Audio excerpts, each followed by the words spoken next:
Olá, meus amigos! Olá, minhas amigas! Sejam todos muito bem-vindos! Meu nome é Kleber Grama e eu poderia estar matando, poderia estar roubando ou pior, poderia estar por aí resolvendo questões de direito penal. Já pensou? Ao invés disso, estaria aqui com vocês nesta pequena jornada, os ajudando a resolver as questões de direito civil do exame de ordem de número 36. Isso é uma iniciativa do projeto Professores do Futuro, um projeto muito bonito que o Unisal Lorena vem desenvolvendo e o qual eu tenho a honra de compor. Agradeço então aos envolvidos na realização. Sem mais delongas, vamos às questões e logo vocês percebem que eu apenas as copiei da prova, então elas estão aqui tal qual estão lá. Percebam também que fiz questão de não alterar nem a ordem que elas aparecem. Então veja que elas estão ali pelo meio da prova e a depender de como for a sua estratégia, se você as vê como questões de menor complexidade, eu sugiro que as faça primeiro. Então logo na questão 35, vejamos o que nós temos. Ela vai dizer assim: Otávio é proprietário e residente do apartamento 706, unidade imobiliária do condomínio edilício denominado União 2. Então vejam que além de condômino, além de ter a posse, ele também além de residente, ele também é proprietário. Então ele tem a posse e propriedade desse apartamento em unidade imobiliária de condomínio edilício. E é conhecido pelos vizinhos pelas festas realizadas durante a semana que varam a madrugada. Galera, percebam também que a banca nunca vai colocar palavras à toa aqui no nosso enunciado. Então, até esse fato de dizer que ele é conhecido pelos vizinhos pode nos ajudar na resolução da questão. Então, vejam que por ser conhecido pelos vizinhos pelas festas que ele promove, já diz que isso é um comportamento reiterado dele. Na última comemoração, Otávio e seus convivas fizeram uso de entorpecentes e, em trajes incompatíveis com as áreas comuns do prédio, ficaram na escada do edifício cantando até a intervenção do síndico, que acionou a polícia para conter o grupo, que voltou para o apartamento de Otávio. No dia seguinte, o síndico convocou uma assembleia para avaliar sanções a serem aplicadas ao condômino antissocial. Ficou decidido pelo quórum de 3/4 a aplicação de multa de 5 vezes o valor da contribuição mensal. Galera, então vamos separar aqui o que a gente tem de informação, tá? Aqui diz que ele é proprietário e residente, tá? De unidade imobiliária em condomínio edilício. Muito bem. Aqui diz também que ele é conhecido pelos vizinhos pelas festas que ele realiza durante a semana. Então vejam que é um comportamento reiterado. Muito bem. E aí teve todo aquele rolo.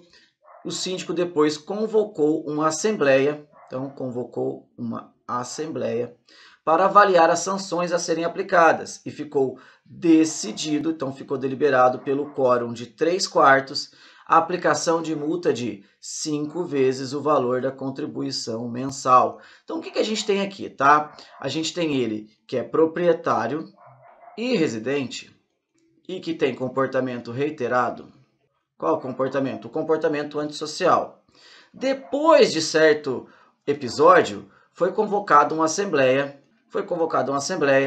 que decidiu por um quórum de 3/4 a aplicação de multa de 5 vezes o valor que ele paga a título de contribuição condominial. Então, vejam bem, tá, galera? E aqui é importante eu trazer para vocês o artigo 1337 do Código Civil. Lá no artigo 1337 do Código Civil, vai trazer exatamente o que aconteceu aqui. Vamos ler rapidinho? O condômino ou possuidor, então veja que poderia ser condômino ou possuidor, então ele já perfaz os dois num só. Que não cumpre reiteradamente com seus deveres perante o condomínio, então vejam que ele era reiterado, poderá, por deliberação de 3/4 dos condôminos restantes, ser constrangido a pagar multa correspondente até o quíntuplo do valor atribuído à contribuição para as despesas condominiais, conforme a gravidade das faltas e a reiteração, independentemente das perdas e danos que se apurem. Então veja, galera, nós vimos então que até o momento tudo que aconteceu com ele foi válido. Vamos para as alternativas? Vamos para as alternativas. Alternativa A. A multa aplicada é indevida. Gente, a multa é indevida? Não, já vemos que ela não é indevida, então não preciso nem continuar a leitura, né? Mas ele diz aqui, ó, pois, apesar do comportamento de Otávio, ele é proprietário de unidade imobiliária autônoma, assim como os demais condôminos que deliberaram a multa em seu desfavor. Então, não, o fato dele ser proprietário não impede, né? Vimos que o artigo 1337 deixa claro isso. Alternativa B. O síndico poderia ter aplicado a multa de até 5 contribuições mensais, sem a convocação de assembleia. Não, não é isso que diz aqui, né?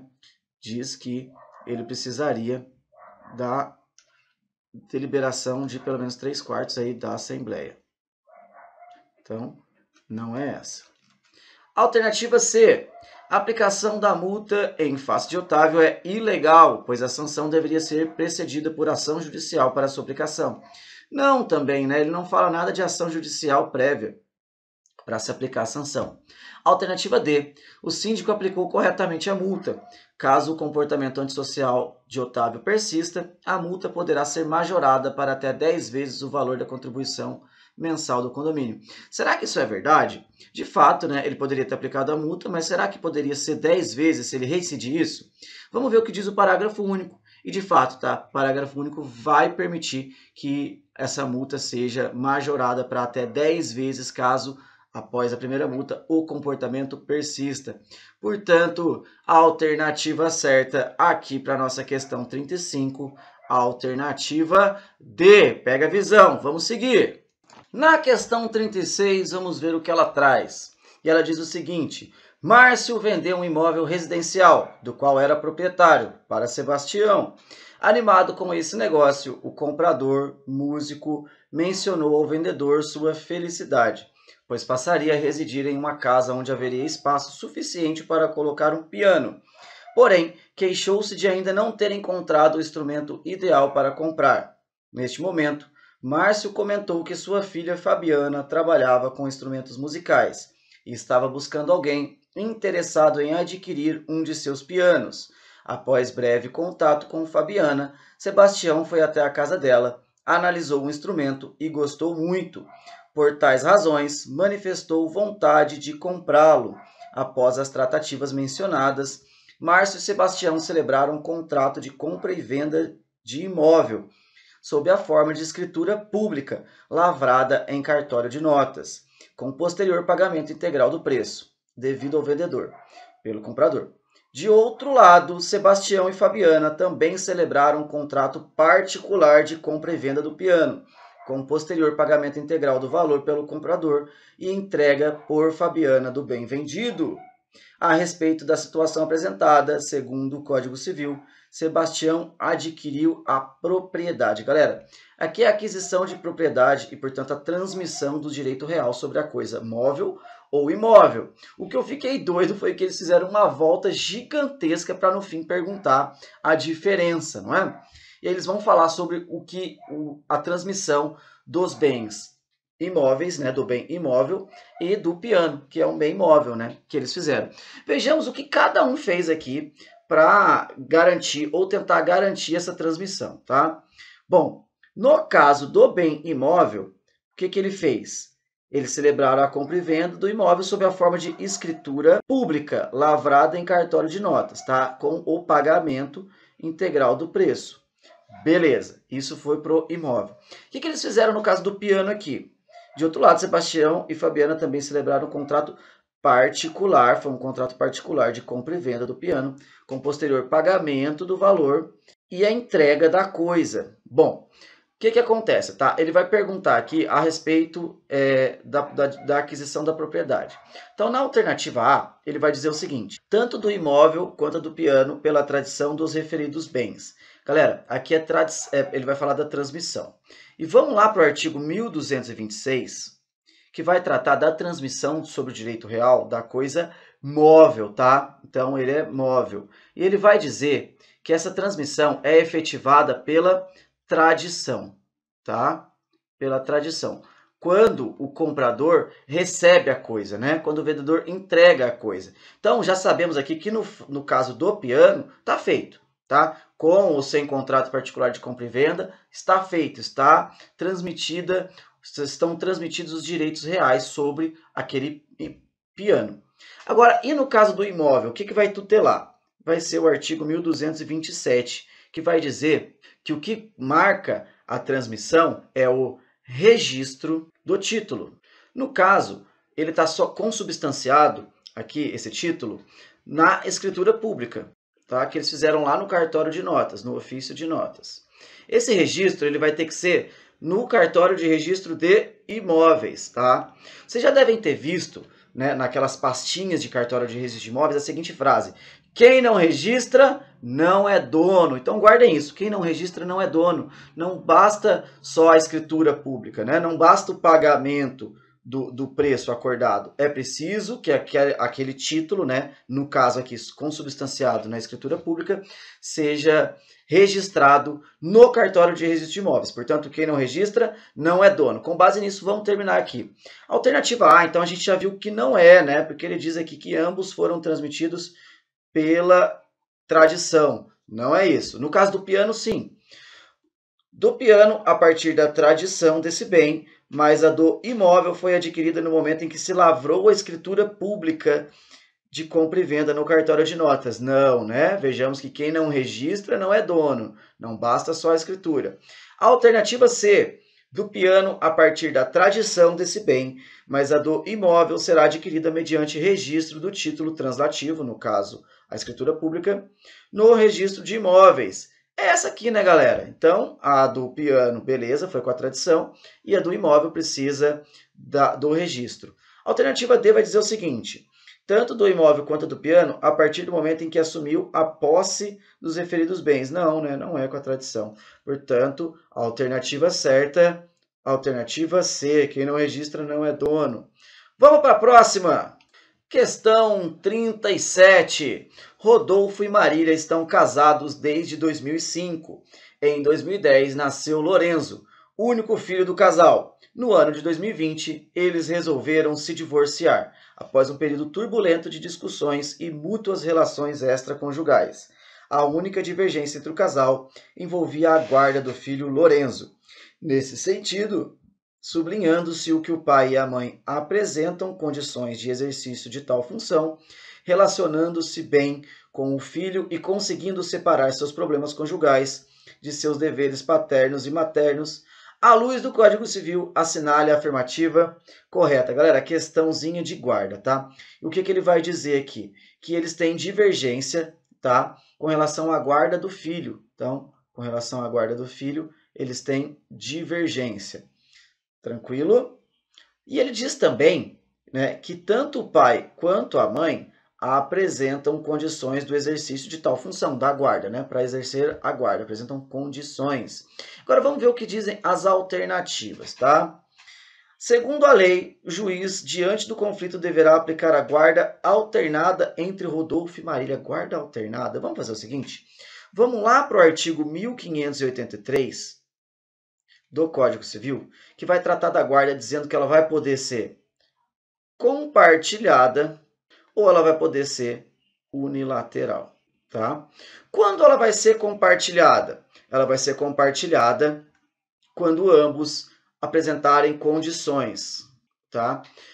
Só que ele também diz que isso vai acontecer mesmo que haja divergência, mesmo que não haja, mesmo que sem consenso. Quando vai ser unilateral? Quando um dos dois se negar. E aí ele vai dar unilateral para aquele que se fizer presente. Com base nisso, vamos voltar às alternativas. Então, a primeira aqui a gente já vê que podemos eliminar, né? Não é guarda alternada, tá bom? Alternativa B, como os pais desejam a guarda do menor e estão aptos a exercer o poder familiar, a lei determina a aplicação de guarda compartilhada, mesmo que não haja acordo entre eles. Bom, a gente já pode ver que é essa, mas vamos continuar a leitura.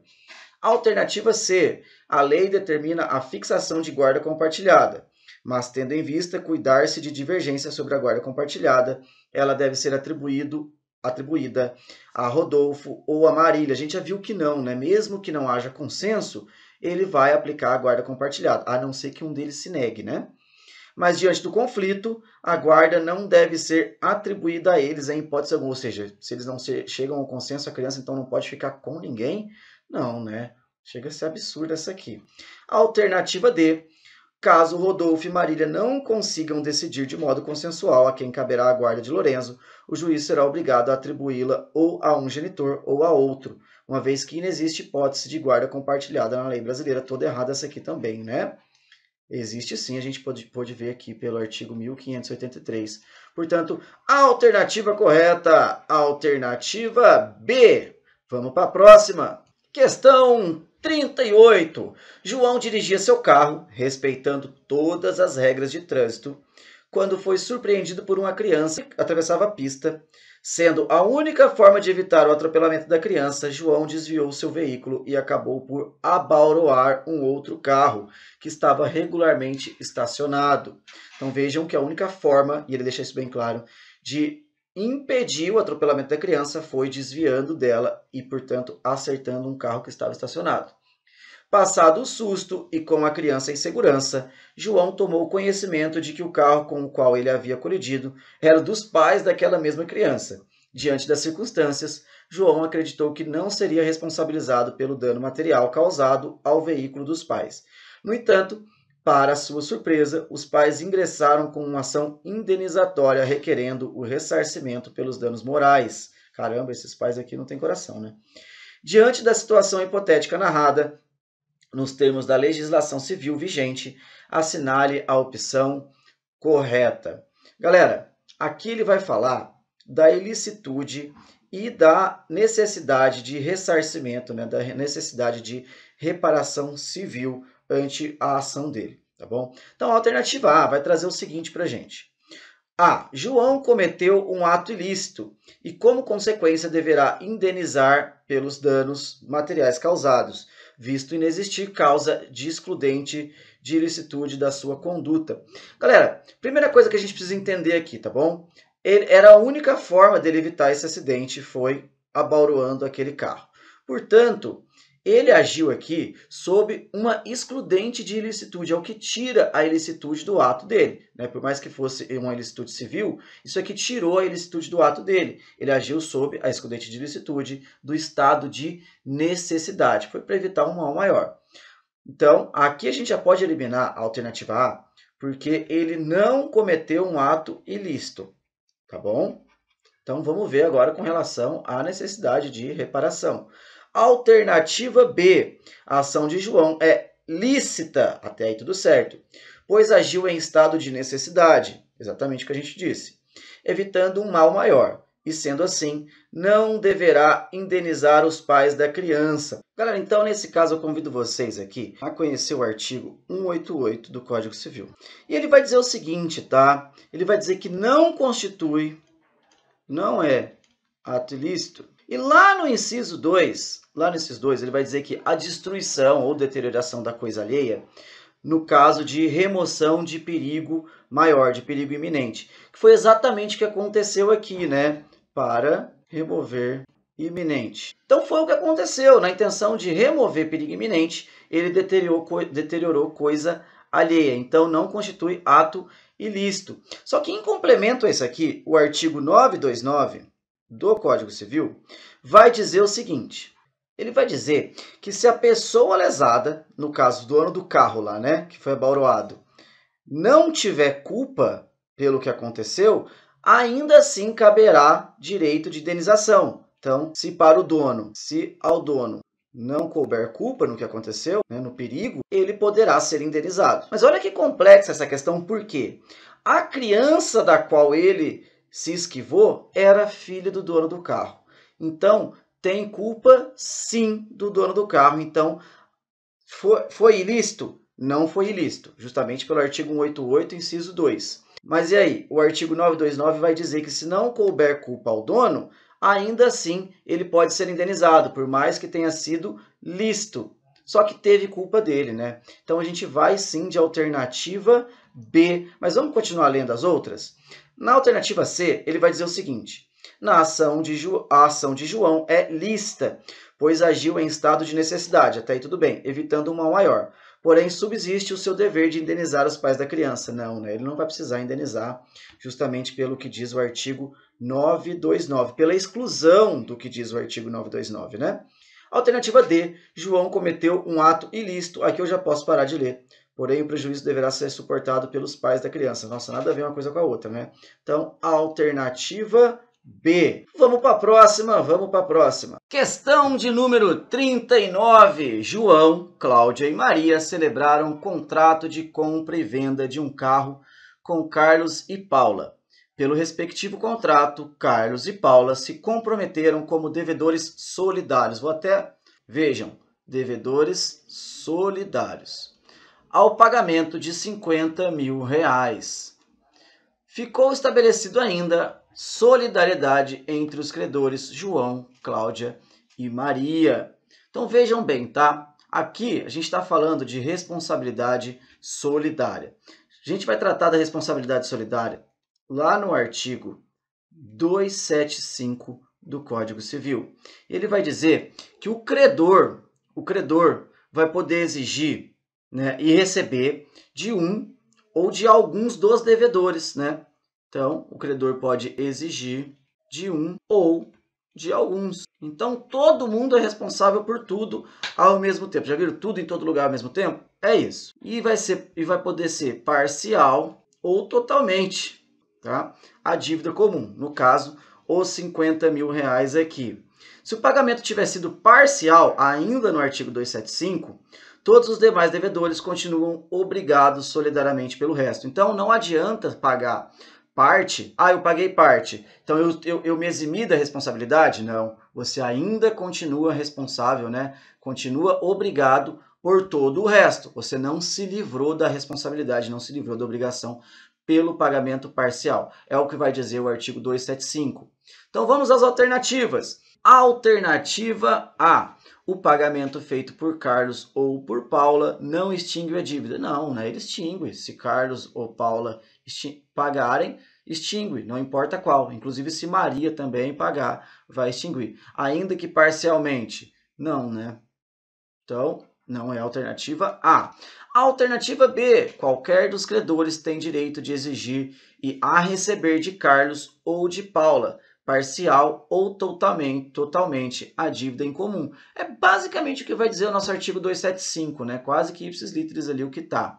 Alternativa C. Impossibilitando a prestação por culpa de Carlos, extingue-se a solidariedade e apenas este responde pelo equivalente. Não, né, galera? Solidariedade é tudo em todo lugar ao mesmo tempo. Então, não se extingue se ele não puder. Alternativa D. Carlos e Paula só se desonerarão pagando a todos os credores conjuntamente. Não, um pode ser responsável por todos. Se ele decidir pagar, então vai estar quitada para todos. Portanto, a alternativa certa é a alternativa B. Bem tranquila essa, né, galera? Vamos para a próxima. Aqui a gente chega na questão 40. Vamos à leitura. João Paulo, Tiago, Ana e Teresa, amigos de infância, consultam um advogado sobre a melhor forma de, conjuntamente, desenvolverem atividade com o propósito de auxílio na educação formal de jovens de uma comunidade da cidade ABC. Os amigos questionam se deveriam constituir uma pessoa jurídica para tal fim e informam ao advogado que gostariam de participar ativamente da administração e do desenvolvimento das atividades de educação. Além disso, os amigos concordam que a referida pessoa jurídica a ser constituída não deve ter finalidade lucrativa. Diante do cenário hipotético narrado, o advogado deverá indicar. Então vejam que isso aqui vai ser uma reunião de pessoas, tá?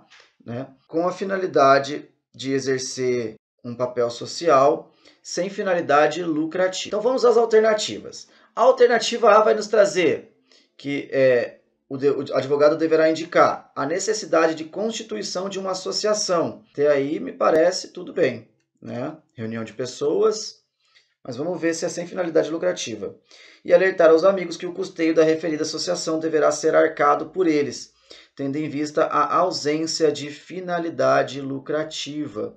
Não necessariamente, né, galera? Ela pode desenvolver atividade econômica, ela só não pode auferir lucro. Vamos fazer o seguinte? Vamos trazer aqui o dispositivo que prevê a associação. Ela vai estar lá no artigo 53 do Código Civil e, de fato, tá? Ela diz que ela é uma união de pessoas sem fins lucrativos. Beleza?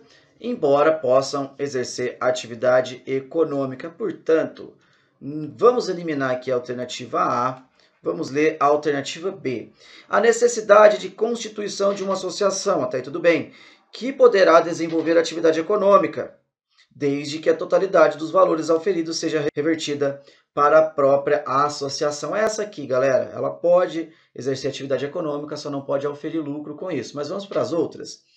A constituição de uma fundação. Galera, fundação, ao contrário da associação, a fundação é uma reunião de bens, tá? De patrimônio. Portanto, já vamos eliminar a C aqui para a gente não confundir. E D, a constituição de uma fundação, não. Então, sabendo essa diferença, né? Fundação, reunião de bens. Deixa eu até anotar aqui. Fundação, reunião de bens. Ao passo que a associação, união de pessoas sem fins lucrativos. Então, a alternativa certa, a alternativa B. Vamos para a próxima? Questão 41 e última. Henrique, mecânico da oficina Carro Bom, durante a manutenção do veículo de Sofia, deixado aos seus cuidados, arranhou o veículo, que azar, hein? Arranhou o veículo acidentalmente, causando danos materiais à mesma. Então, causou danos. Ele é mecânico da oficina Carro Bom. Ciente de que Henrique não tinha muitos bens materiais e que a execução em face de Henrique poderia ser frustrada, Sofia pretende ajuizar ação indenizatória em face da oficina Carro Bom. Então vejamos que ele é funcionário da oficina Carro Bom, né? A esse respeito, é correto afirmar que Carro Bom responderá. Vejamos. A. Pelos danos causados a Sofia, devendo-se perquirir se houve culpa em eligendo pela oficina de um preposto desqualificado. Então, se ela tendo investigar se houve aquela culpa eligendo, né? A culpa por eleger aquela pessoa com relação à oficina. Será que é isso, galera? Vamos fazer o seguinte, vamos trazer aqui o artigo 932 do Código Civil para a gente investigar isso. Artigo 932 do Código Civil. O que ele vai dizer? Ele vai dizer que são também responsáveis pela reparação civil? São responsáveis pela reparação civil. E lá no seu inciso 2, e galera, uma dica muito importante, tá? Todos esses dispositivos legais que eu estou trazendo aqui, por obviedade, é legal que você os veja depois na íntegra, né? Até para ver, inclusive, todos os incisos de que trata ele aqui. Mas o inciso 2 vai dizer o seguinte. Então, são responsáveis pela reparação civil o empregador ou comitente por seus empregados no exercício do trabalho que lhes competir, ou até em razão deles. Com base nisso, vamos ler as alternativas para ver se a gente já consegue resolver? Então, a alternativa A, que é correto afirmar que Carro Bom responderá A. Pelos danos causados a Sofia, devendo-se perquirir se houve culpa em elegendo. Não, não é isso, né, galera? Por ter colocado um preposto, né, um desqualificado. Não, essa era a função dele, era mecânico da oficina. Ela vai entrar sim no inciso 2, vai ter culpa sim, mas vamos ver como é que vai funcionar. B, subsidiariamente pelos danos causados por Henrique, caso este não tenha bens suficientes para saldar a execução. Galera, não, né? A responsabilidade aqui não é subsidiária. Alternativa C, objetivamente pelos danos. Será que é objetiva essa responsabilidade? Basta que a gente veja lá no artigo 933. Ele vai dizer o seguinte, as pessoas indicadas no inciso 1 a 4, e aí a gente está tratando de uma delas que está no inciso 2, ainda que não haja culpa de sua parte, responderão pelos atos praticados pelos terceiros ali referidos. Então, mesmo que não haja culpa, eles vão responder sim pelos atos, né, dessa galera toda indicada nos incisos 1 a 4 e, portanto, o nosso empregado aqui é indicado no inciso 2. Então, sim, de fato, é responsabilidade objetiva. Sendo vedado o regresso em face do mecânico que atuou culposamente, pois a oficina não poderá repassar o risco de seu negócio a terceiros. Nesse caso, ela vai poder sim, né, cobrar em regresso lá do mecânico. Então, não é a alternativa C, né? Nada impede que ela depois cobre ele em regresso. Alternativa D, objetivamente pelos danos, até aí tudo bem, sendo permitido o regresso em face do mecânico que atuou culposamente, uma vez que teve culpa dele ali, né? Então ela vai poder sim cobrar em regresso do coitado do mecânico que agiu, que atuou culposamente ali para produzir o resultado. Galera, é o que temos, olha quanta coisa a gente viu, agradeço vocês por terem chegado até aqui, uma boa sorte para todo mundo, fiquem todos com Deus e até a próxima. Valeu!